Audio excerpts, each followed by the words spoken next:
ನಮಸ್ಕಾರ, 3 ಬಿಗ್ ಬ್ರೇಕಿಂಗ್ಗೆ ಸ್ವಾಗತ. ನಾನು ನವಿತಾ ಜೈನ್. ಸಹೋದರನನ್ನೇ ಹತ್ಯೆ ಮಾಡಿ ನಾಟಕವಾಡಿದವನು ಅಂಧರಾಗಿದ್ದಾನೆ. ಕಲಬುರಗಿಯ ತಾಜಾ ಸುಲ್ತಾನಪುರ ಬಳಿ ನಡೆದಿದ್ದಂತಹ ಒಂದು ಮರ್ಡರ್ ಇದು. ಕೆಎಸ್ಆರ್ಪಿ ಕಮಾಂಡೆಂಟ್ ಸೆಂಟರ್ ಬಳಿ ಹತ್ಯೆಯನ್ನ ನಡೆಸಿದ ಬಳಿಕ ಬೆಂಕಿಯನ್ನ ಆತ ಹಚ್ಚುತ್ತ, ಹಾಗಾದ್ರೆ ಯಾರು ಈತ ಅನ್ನೋದನ್ನ ಪೊಲೀಸರು ಪತ್ತೆ ಹಚ್ಚಿದಂತಹ ಸಂದರ್ಭದಲ್ಲಿ ಗೊತ್ತಾಗಿರುವಂತಹ ಮಾಹಿತಿಯೇ ಬೆಚ್ಚಿ ಬೀಳಿಸುವಂತದ್ದು. ಯಾಕಂದ್ರೆ ಮನೋಹರ್ ರುದ್ರಾಕರ್ ಹತ್ಯೆಯನ್ನ ಮಾಡಿದ್ದು ಸುಶೀಲ್ ಕೃಷ್ಣ ಮದನಾಕರ್. ಆಸ್ತಿ ವಿವಾದದ ಹಿನ್ನೆಲೆಯಲ್ಲಿ ಸಹೋದರ ಮನೋಹರ್ನ ಹತ್ಯೆಯನ್ನ ಮಾಡಿದ ಬಳಿಕ ಸಾಕ್ಷ್ಯ ನಾಶಕ್ಕಾಗಿ ಬೈಕ್ನಲ್ಲಿ ತಾಜಾ ಸುಲ್ತಾನಪುರಕ್ಕೆ ಶವವನ್ನ ಶಿಫ್ಟ್ ಮಾಡ್ತಾರೆ. ಸಾಕ್ಷ್ಯ ನಾಶಕ್ಕೆ ಜೋಳದ ಬಣವೆಯಲ್ಲಿ ಶವ ಇಟ್ಟು ಸುಟ್ಟು ಹಾಕಿದ್ರು. ನಂತರ ಆರೋಪಿಗಳನ್ನ ಬಂಧಿಸುವಂತೆ ಸುಶೀಲ್ ಕುಮಾರ್ ಕಣ್ಣೀರಿಟ್ಟಿದ್ದ. ಈಗ ಖಾಕಿ ಬಲಿಗೆ ತಾನೇ ಬಿದ್ದು ಲಾಕ್ ಆಗಿದ್ದಾನೆ ಮನೋಹರ್ ಸಹೋದರ ಸುಶೀಲ್.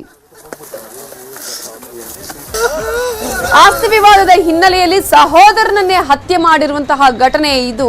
ತನ್ನ ಸಹೋದರ ಸಾವನ್ನಪ್ಪಿದ್ದಾನೆ, ಇದರ ಬಗ್ಗೆ ತನಿಖೆಯನ್ನ ಮಾಡಿ ಆರೋಪಿಗಳನ್ನ ಬಂಧನ ಮಾಡಿ ಅಂತ ಹೇಳಿ ಕೊಲೆ ಮಾಡಿದಂತಹ ಆರೋಪಿ ಸುಶೀಲ್ ತಾನು ಪೊಲೀಸರ ಮುಂದೆ ಕಣ್ಣೀರಿಡುತ್ತಾನೆ.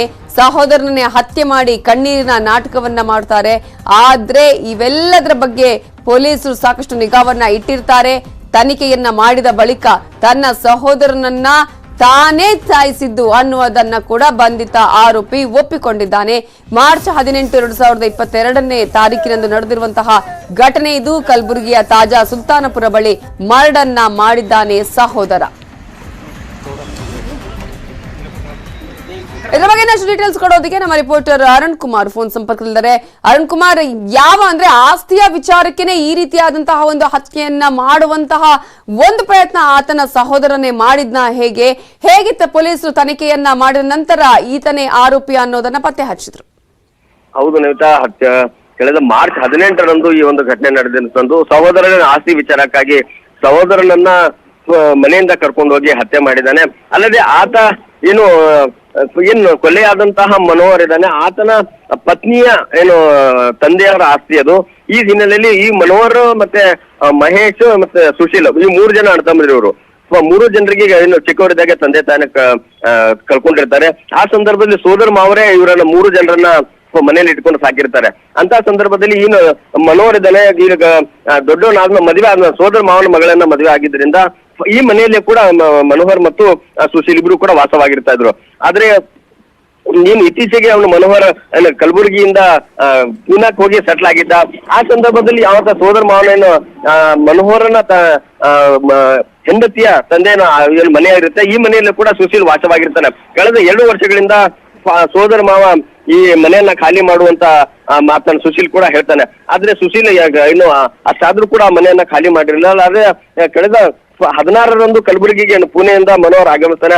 ಆ ಸಂದರ್ಭದಲ್ಲಿ ಮತ್ತೆ ಅಣ್ಣ ತಮ್ಮದರ ಮಧ್ಯೆ ಜಗಳ ಆಗುತ್ತೆ. ಯಾಕಂತಂದ್ರೆ ಇದು ನನ್ನ ಮಾವನ ಮನೆ, ಹಾಗಾಗಿ ನೀನ್ ಮನೆ ಖಾಲಿ ಮಾಡ್ಬೇಕಂತ ಹೇಳ್ತಾನೆ. ಆದ್ರೆ ಸುಶೀಲ್ ಇದಕ್ಕೆ ಒಪ್ಪದೇ ಇದ್ದಾಗ ರಾತ್ರಿ ಇಬ್ರು ಕೂಡ ಕುಡಿದ ಮತ್ತಿನಲ್ಲಿ ಜಗಳ ಕೂಡ ಆಡ್ತಾರೆ. ಅದಾದ ನಂತರ ಕಲಬುರಗಿಯ ಒಂದು KSRTC ಕ್ವಾರ್ಟರ್ಸ್ಗಳಿದ್ದಾವೆ. ಆ ಕ್ವಾರ್ಟರ್ಸ್ ಪಕ್ಕದಲ್ಲಿ ಆತನನ್ನ ಕರ್ಕೊಂಡೋಗಿ ಆತನ ಮೇಲೆ ಹಲ್ಲೆ ಮಾಡ್ತಾರೆ. ಆದ್ರೆ ಆ ಹಲ್ಲೆ ಮಾಡಿದಂತ ಸಂದರ್ಭ ಇಬ್ರು ಕೂಡ ಮದ್ಯದ ಅಮಲಿನಲ್ಲಿ ಇರ್ತಾರೆ. ಆ ಸಂದರ್ಭದಲ್ಲಿ ಮನೋಹರ್ಗೆ ಆತನ ಕರ್ಕೊಂಡೋಗಿ ಹಲ್ಲೆ ಮಾಡ್ತಾರೆ. ಸುಶೀಲ್ ಮತ್ತು ಆತನ ಸ್ನೇಹಿತ ಕೃಷ್ಣ ಇಬ್ರು ಸೇರಿ ಹಲ್ಲೆ ಮಾಡಿದಾಗ ಆತ ಹಲ್ಲೆ ಸ್ಥಳದಲ್ಲಿ ಕುಸಿದು ಬೀಳ್ತಾನೆ.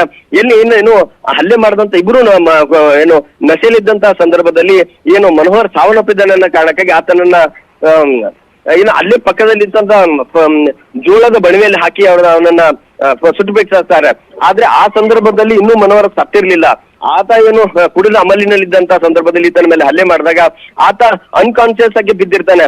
ಇವ್ರೇನ್ ಅನ್ಕೊಂತಾರೆ ಅಂದ್ರೆ ಆತ ಸಾವನ್ನಪ್ಪಿದ್ದಾನೆ, ಹೀಗಾಗಿ ಎಲ್ಲಿ ನಮ್ಮ ಮೇಲೆ ಬರುತ್ತೆ ಅನ್ನೋ ಕಾರಣಕ್ಕಾಗಿ ಆತನನ್ನ ಇನ್ನೂ ಜೀವಂತ ಇದ್ದಂತಹ ಸಹೋದರನನ್ನ ಜೋಳದ ಬಣಿವೆಯಲ್ಲಿ ಹಾಕಿ ಆತನನ್ನ ಸುಟ್ಟು ಹತ್ಯೆಯನ್ನ ಮಾಡ್ತಾರೆ. ಅದಾದ ನಂತರ ಮನೆಗೆ ಬಂದು ಎಲ್ಲ ಕೂಡ ಸಂಬಂಧಿಕರಿಗೂ ಕೂಡ ಈತ ಸುಶೀಲ್ ಫೋನ್ ಮಾಡಿ ಅಣ್ಣ ಇನ್ನೂ ಮನೆಗೆ ಬಂದಿಲ್ಲ ಅನ್ನೋ ಒಂದು ನಾಟಕ ಕೂಡ ಆಡ್ತಾನೆ. ಅಲ್ಲದೆ ಅವತ್ತಿನ ದಿವಸ ಈ ರೀತಿ ಒಂದು ಕ್ವಾರ್ಟರ್ಸ್ ಪಕ್ಕದಲ್ಲಿದ್ದಂತ ಜನರು ಈ ಒಂದು ಹೊಲದಲ್ಲಿ ಈ ತರ ಒಂದು ವ್ಯಕ್ತಿಯ ಸುಟ್ಟ ಸ್ಥಿತಿಯಲ್ಲಿ ವ್ಯಕ್ತಿಯ ಶವ ಕಂಡ ತಕ್ಷಣ ಅವರು ಪೊಲೀಸ್ ಗ್ರಾಮೀಣ ಠಾಣೆ ಅರ್ಬನ್ ಪೊಲೀಸ್ ಠಾಣೆಗೆ ಏನು ಫೋನ್ ಮಾಡಿ ಹೇಳಿದ ವಿಷಯ Okay. ತಿಳಿಸಿದಾಗ ಪೊಲೀಸರು ಸ್ಥಳಕ್ಕೆ ಬಂದು ಈತನ ತನಿಖೆ ಮಾಡಿದಾಗ ಅದಾದ ನಂತರ ಸಹೋದರನೇ ಈತನಿಗೆ ಏನು ಆಸ್ತಿ ವಿಚಾರವಾಗಿ ಹತ್ಯೆ ಮಾಡಿದೊಂದು ಬಯಲಾಗಿದೆ ನವಿತಾ. Thank you Arun Kumar ಡೀಟೇಲ್ಸ್ಗೆ.